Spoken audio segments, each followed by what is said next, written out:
standing my way. जब ये file सामने आई तो ऐसा लगा जैसे पूरी इंसानियत कटघरे में खड़ी हो गई हो। जो बातें इनमें लिखी हैं वो सिर्फ डरावनी नहीं है, वो दिमाग को सुन्न कर देने वाली है। आप सोच भी नहीं सकते कि इंसान इस हद तक गिर सकता है। कहा जाता है कि एप्स्टीन आइलैंड पर होने वाली पार्टियों में सिर्फ ऐशो आराम नहीं होता था, बल्कि वहां ऐसे अपराध होते थे जिनकी कल्पना करना भी मुश्किल है।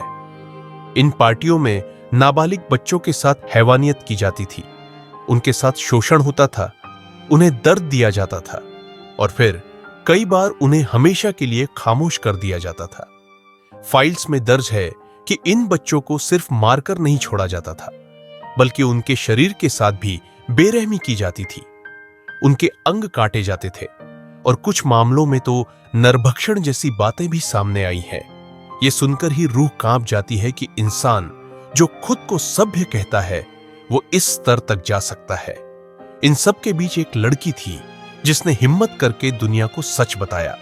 उसने चीख चीख कर कहा कि इन पार्टियों में इंसानों को जानवरों की तरह इस्तेमाल किया जाता है, कि वहां बच्चे सुरक्षित नहीं हैं, कि वहां कुछ लोग ऐसे हैं जिनके लिए इंसानी जान की कोई कीमत नहीं। लेकिन उस वक्त किसी ने उसकी बात पर यकीन नहीं किया। लोग बोले, ये झूठ है, ये अफवाह है, ये साजिश है। उस लड़की की आवाज को दबा दिया गया, उसके दर्द को नजरअंदाज कर दिया गया।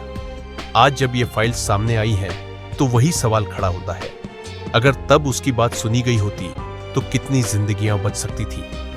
ये कहानी सिर्फ अपराध की नहीं है, ये कहानी ताकत और दौलत के अंधेपन की है। जब इंसान के पास बेहिसाब पैसा और शक्ति आ जाती है तो कुछ लोग खुद को भगवान समझने लगते हैं। उन्हें लगता है कि वो कुछ भी कर सकते हैं और कोई उनका कुछ नहीं बिगाड़ सकता। लेकिन सच्चाई ये है कि सच चाहे जितना दबाया जाए एक दिन बाहर आ ही जाता है, और जब वो बाहर आता है तो पूरी दुनिया को आईना दिखा देता है। ये फाइल्स हमें याद दिलाती है कि हमें आंखें बंद करके भरोसा नहीं करना चाहिए।